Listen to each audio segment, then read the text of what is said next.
여러분, 영끌이라고 하는 말 들어보셨죠?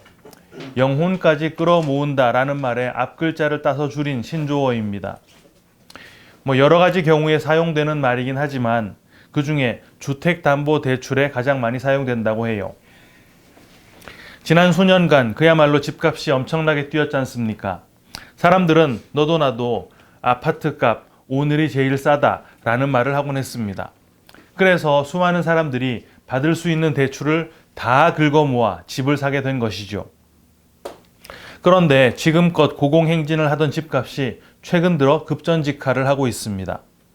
게다가 우리가 사는 이 미국에서 이자율을 높이는 바람에 전 세계 이자율이 다 뛰어버렸는데요. 영끌까지 해서 집을 샀던 이른바 영끌족들은 지금 비명을 지르고 있습니다. 최고가에 산 집값이 떨어지고 영끌로 대출받은 돈에 대한 이자는 높아졌기 때문이죠. 원금과 이자 상환이 불가능해진 영끌족들은 떨어진 집값 더 떨어지기 전에 빨리 팔아서 원금 상환이라도 하려고 하지만 이미 수억 원씩 떨어져 버린 그 집값 더 떨어질 것이다 라는 전망 때문에 파는 사람은 많고 집을 살 사람은 씨가 말라버렸다고 합니다. 그래서 집이 팔려도 원금만 겨우 갚을 뿐 애당초 자기 돈은 고스란히 날려버리고 마는 셈이죠.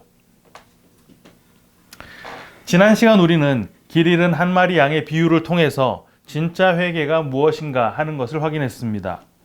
길 잃은 양의 비유는 누가복음을 기준할 때 동일한 주제를 담은 총 3개의 비유 중에 첫 번째 비유였지요.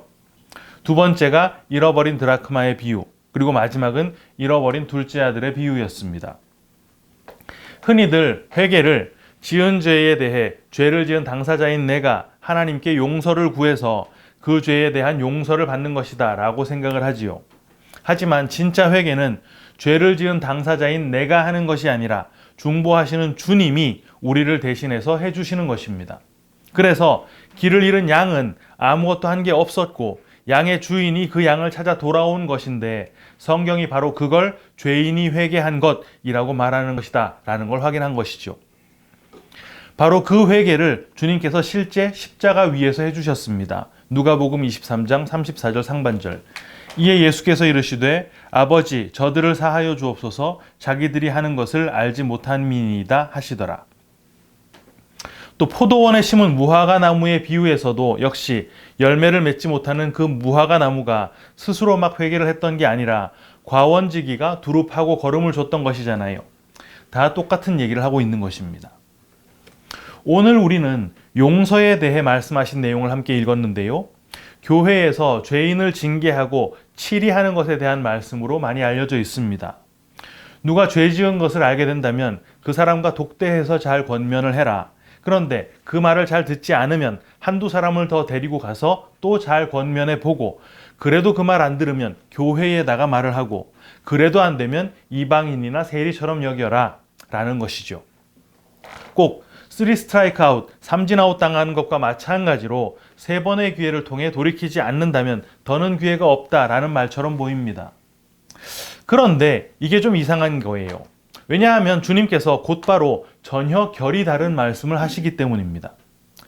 베드로가 주님께 형제가 죄를 범하면 몇 번까지 용서를 해야 됩니까? 하고 질문을 했더니 70번씩 7번이라도 해주라고 하셨거든요.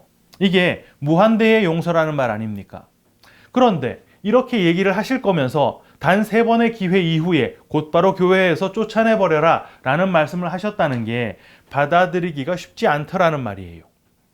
심지어 그 무한한 용서 뒤에 나온 1만 달란트의 빚진 자의 비유에서는요. 3번의 기회조차도 아닙니다. 딱 1번 봐주고 2번째 만에 그냥 처벌이 떨어져 버린 거예요. 아무래도 이 전체의 내용을 정확하게 이해하려면 1만 달란트 빚진 자의 비유의 의미부터 확실히 파악을 해야 되겠지요. 다행히 우리는 과거 이 1만 달란트 빚진 자의 비유를 나눈 적이 있었는데요. 기억이 나지 않으실 것 같아서 복습을 한번 해보겠습니다. 이 비유의 교훈은 두말할 것 없이 용서겠지요. 하나님께서 우리의 어마어마한 큰 죄를 다 용서해 주셨는데 우리에게 작은 죄 지은 사람을 우리가 용서해 주지 않는다면 하나님께서 우리에게 베푸셨던 그 용서의 은혜를 취소하시고 벌을 내리신다. 이런 내용으로 알려져 있지 않습니까? 하지만 여러분, 사실 이 1만 달란트라는 돈은요, 어떤 개인이 빚으로 질 수 있는 규모의 돈이 아닙니다. 한 달란트는 아시는 대로 6천 데나리온이고, 또 하루 품삯이 보통 1데나리온이니까 개인이 1달란트를 모으려면요, 주 6일 일해서 한 주에 6데나리온을 번다고 봤을 때 10주면 60데나리온, 1년을 일하면 대략 300데나리온, 10년을 일하면 3000데나리온이 됩니다. 20년을 일해서 한 푼도 그 돈 안 쓰고 영끌해서 모아야 그게 겨우 1달란트가 되는 거예요. 그럼 그게 1만 달란트가 되려면 그 영끌 몇 년 해야 됩니까? 20만 년을 해야 되는 것이죠. 예수님 당시에 팔레스타인 지역 전체가 로마에 상납했던 세금이 대략 600달란트였고요. 간혹 풍년이 들면 900달란트까지 낸 적이 있다고 합니다. 그러니까 1만 달란트가 되려면 팔레스타인 전 지역의 세금을 최소 10년 아니면 15년 정도까지 모아야 그게 1만 달란트가 될까 말까 한 정도라는 말이에요. 도대체 개인이 뭘 해야 왕에게 이 정도 금액을 빚질 수 있겠습니까? 그리고 어떤 개인한테 그렇게 많은 돈을 빌려줄 왕도 없어요. 불가능한 일이라는 말입니다. 그러니까 이 1만 달란트라는 빚은 어떤 돈일까요? 그건 개인이 진 빚이 아니라 특정 지역을 담당하는 관리가 그 관할 지역에서 걷어서 왕에게 상납해야 할 세금이었다는 말이에요. 실제로 그 당시 전 세계 패권을 쥐고 있던 로마 제국은요, 그들이 정복한 곳에 식민지를 건설해서 매년 그 식민지로부터 세금을 징수했습니다. 그런데 전쟁이 발발하는 바람에 식민지 국민 가운데 군병을 징집했거나 해당 지역에 가뭄, 홍수, 지진 같은 자연재해가 발생되거나 하면 그해 세금을 1, 2년가량 유예해 줬다 그래요. 그 후에 상황이 진전되면 좀 더 높은 세율을 적용해서 그해 세금에다가 유예됐던 세금 체납분을 얹어서 추가 징수했다고 하지요. 그런데 이 비유에 나오는 종은 지금 그 체납된 세금이 1만 달란트에 달했다라고 하니까 그 이유가 무엇이었건 간에 상당히 긴 기간 동안 왕에게 상납했어야 할 세금, 다른 말로 하자면 왕의 것을 거두어내지 못했다는 말이에요. 왕은 그 종에게 1만 달란트의 빚을 갚도록 명령을 하는데 어떻게 갚으라고 했습니까? 그 몸과 아내와 자식들과 모든 소유를 다 팔아서 갚으라 그랬습니다. 여러분, 그거 다 팔면 1만 달란트 됩니까? 어림도 없습니다. 그런데 어이없게도 지금 왕이 그걸 그렇게 하라고 시키고 있고 종도 왕에게 참아달라고 그 1만 달란트 다 갚겠다고 하고 있는 상황인 거예요. 이 비유에서 임금은 당연히 하나님을 상징하는 인물입니다. 그럼 지금 1만 달란트 빚진 자는 누구인가요? 그 힌트가 본문 24절에 나오는데 오늘 본문에는 1만 달란트 빚진 자가 등장하는 그 시점을 결산할 때에 라고 번역을 해뒀지만 헬라 원문을 보면 결산을 시작할 때에 라고 나와 있습니다. 왕에게 세금을 상납해야 할 여러 관리들이 모여서 이제 그 결산을 해야 하는데 그 결산을 지금 시작하고 있는 이 시점에 1만 달란트 빚진 종이 나온 것이니까 지금 이 1만 달란트 빚진 종은 임금 앞에 처음으로 불려 나온 종이라는 뜻이겠지요. 설명을 조금 덧붙여 보겠습니다. 이 종이 관할하고 있는 지역에서 임금의 것을 거두어서 임금에게 드려야 하는 종인데 어떤 이유에서인지 그 세금을 상당 기간, 오랜 기간 체납하고 있고 임금과 이 종은 공히 이 체납된 금액을 갚는 방법에 대해 동의를 했습니다. 어떤 방법? 자기의 몸과 자기의 아내와 자기 자식을 다 팔아서 갚는 방법. 자기 몸, 자기 아내, 자기 자식, 이거 다 뭐라 그랬습니까? 나 자신이잖아요. 나입니다. 나 자신으로 나의 빚을 갚는 거, 그거 뭐라 그랬지요? 내 행위를 통해 하나님께 진 빚을 갚는 것, 이게 바로 율법을 말하는 것입니다. 실제로 율법은 은혜보다 먼저 하나님께서 이스라엘에게 주셨던 것이고 그 율법은 그 율법을 받은 자들을 행위로 평가해서 합격한 자를 구분하게 되는 것이죠. 그리고 그렇게 합격 판정을 받은 자들을 모아서 하나님께 올려드려야 했는데 지금 그 결과가 어떻게 나타났다는 말입니까? 1만 달란트 빚진 것으로 나타났다는 말입니다. 무슨 말이지요? 율법을 통해서는 하나님께 드려질 만한 하나님의 것을 단 하나도 만들어내지 못했다는 말을 하는 것입니다. 그때 임금은요, 그 빚을 갚을 새로운 방법을 제시해 줍니다. 27절인데요. 그 종의 주인이 불쌍히 여기어 놓아보내며 그 빚을 탕감하여 주었더니. 네, 그 두 번째 방법은 임금이 불쌍히 여기고 그 빚을 탕감해 주는 것이었어요. 여기에 불쌍히 여긴다라고 하는 단어가 스플랑크니조마이라고 하는 단어인데요. 이게 내장이 끊어질 듯한 연민을 느끼다, 자비를 베풀다, 긍휼을 베풀다 이런 뜻입니다. 그 명사형이 스플랑크논이라는 단어인데요. 이게 자비, 긍휼이에요. 여러분 이거 누구라 그랬습니까? 하나님이잖아요. 하나님의 고유한 속성이 자비이고 긍휼입니다. 종은요, 곧바로 업무를 제기합니다. 어떤 업무? 왕의 것을 거둬서 왕에게 드리는 업무. 그럼 그 업무는 이제 몇 번째 업무입니까? 두 번째겠지요. 이 종이 바로 이 두 번째 업무를 시작할 수 있었던 근거 뭐지요? 왕의 긍휼. 율법으로 왕의 것을 거두려고 했던 그 첫 번째 업무를 통해 아무것도 거둬들이지 못했지만 이제 그 종이 왕의 긍휼이라는 것을 가지고 두 번째 업무를 위해 나왔다는 말이에요. 그럼 이 종 누구? 예수님입니다. 두 번째 업무에 투입된 종 예수가 세상에 와서 뭘 전했습니까? 왕의 긍휼, 하나님의 사랑과 은혜, 한마디로 복음을 전했잖아요. 그런데 그 사랑과 은혜를 사람들이 전혀 못 알아듣습니다. 왜? 숨겨져 있으니까. 마가복음 4장 34절. 비유가 아니면 말씀하지 아니하시고 다만 혼자 계실 때에 그 제자들에게 모든 것을 해석하시더라. 그 숨겨진 사랑과 은혜, 구원은 택하심을 입은 자들에게만 허용된 것이고 그 택하심의 언약이 없는 자들에게는 감춰진 것이니까요. 그래서 주님께서는 계속 은혜를 선포하시는데 그걸 듣는 사람들은 그 은혜를 계속 율법으로 받아들였습니다. 예컨대 주님께서 이른 양의 비유를 사람들에게 말씀해 주셨다고 생각해 보자고요. 주님께서는 그 비유를 통해 뭘 말씀하셨던 것입니까? 얘들아, 너희가 각자 제 길로 가서 길을 잃어버려도 나는 반드시 끝까지 너희를 추적해 찾아가서 언약대로 너희를 끝끝내 구원해낼 거야. 그렇게 백을 완성하고 생명을 이루어낼 거야. 이거였잖아요. 그런데 이거를 이해하지 못하고서 야, 우리 길 잃지 말아야 해. 혹 아차 실수해서 길을 잃었더라도 얼른 회개해서 주님께 돌아와야 해. 그렇게 그 은혜를 우리가 해야 하는 율법으로 받아들이더라는 말입니다. 바로 그 장면이 오늘 비유에 연결이 되는데요. 두 번째 업무에 투입된 종이 자기에게 100데나리온 빚진 사람을 만나게 되죠. 만나서 뭐라고 합니까? 100데나리온을 갚으라 그랬습니다. 겉보기에는 똑같은 율법을 들이대는 것처럼 보이는 요구예요. 그런데 그 종 안에 지금 뭐가 있다고요? 왕의 긍휼.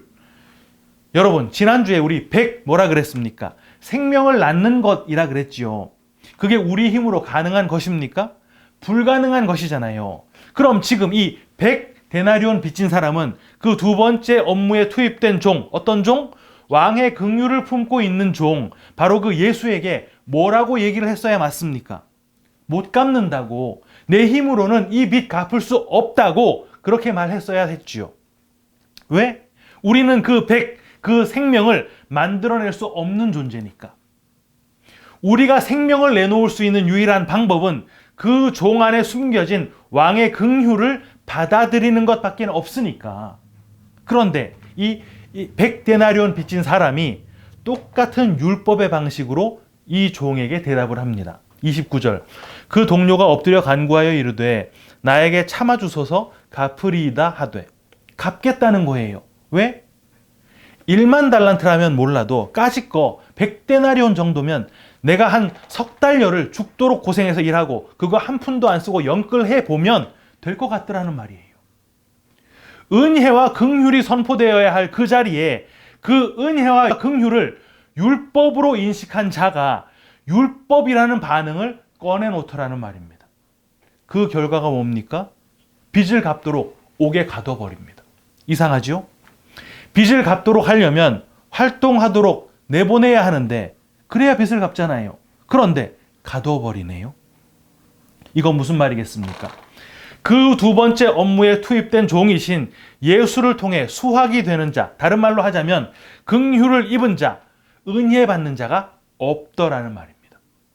육신을 입고 오신 예수가 아무리 긍휼을 선포해도 그 육신의 예수를 통해서는 하나님의 은혜와 긍휼을 발견할 수 있는 자가 없다는 말을 하는 거예요. 여전히 그 은혜와 그 긍휼이 죄인들에게 전달되지 않고 오히려 그들이 죄인이다라는 것만 드러나게 됐습니다. 애당초 율법이 이스라엘에게 주어졌을 때 하나님의 뜻 뭐였습니까? 얘들아, 너희 이스라엘아, 너희들은 죄인이야. 그런데 너희가 죄인이란 걸 모르네? 그러니까 이 율법 줄 테니 이 율법 통해서 너희들을 한번 잘 비춰봐. 그리고 너희들이 죄인이라는 거 좀 깨달아 봐. 이거였잖아요. 그런데 이스라엘이 어떻게 했습니까? 아, 이거요? 이거 잘 지켜내면 되는 거 맞지요? 이랬단 말입니다.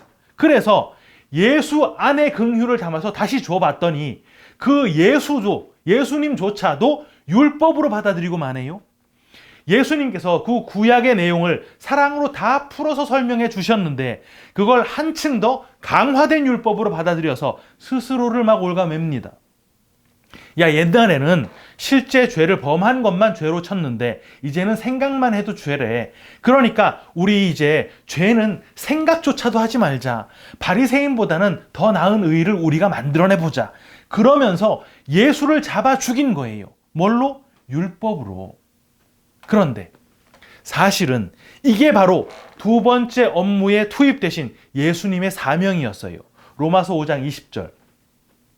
율법이 들어온 것은 범죄를 더하게 하려 함이라. 그러나 죄가 더한 곳에 은혜가 더욱 넘쳤나니. 범죄를 더하게 하려 함. 이게 뭔데요? 죄인을 죄인으로 명백하게 규명해내는 것이 율법의 목적이라는 말입니다. 그런데 왜 그렇게 규명해낸다고요? 은혜를 더 넘치게 하려고. 주님이 율법으로 오셔서 율법의 그 참뜻, 그 사랑을 완성하시고 죄인들의 손에 죽어서 죄인들의 죄인됨을 완전히 들춰내셨다는 말입니다. 그리고 그 죄가 더한 곳에 드디어 은혜가 넘치게 된 것이죠. 그 은혜가 넘치게 되는 장면이 비유의 그 마지막 부분인데요. 긍휼을 담고 있는, 자비를 품고 있는 율법, 그 예수가 이 세상에 오셔서 100데나리온 빚진 자를 만나서 빚을 갚으라고 했고 그 빚진 자는 옥에 들어갔으니까 그 100데나리온 빚진 죄인은 죄인으로 이제 완벽하게 규명이 된 것입니다. 율법으로서의 예수님의 기능이 완성되었다는 말이죠. 그때 주인이 그 종을 소환하는데요. 그 종을 악한 종이라고 하면서 그 1만 달란트의 빚을 다 갚도록 옥졸들에게 넘겨버렸습니다. 이 옥졸이라고 하는 단어는 바사니조에서 나온 단어인데요. 이게 고문하다라는 뜻입니다.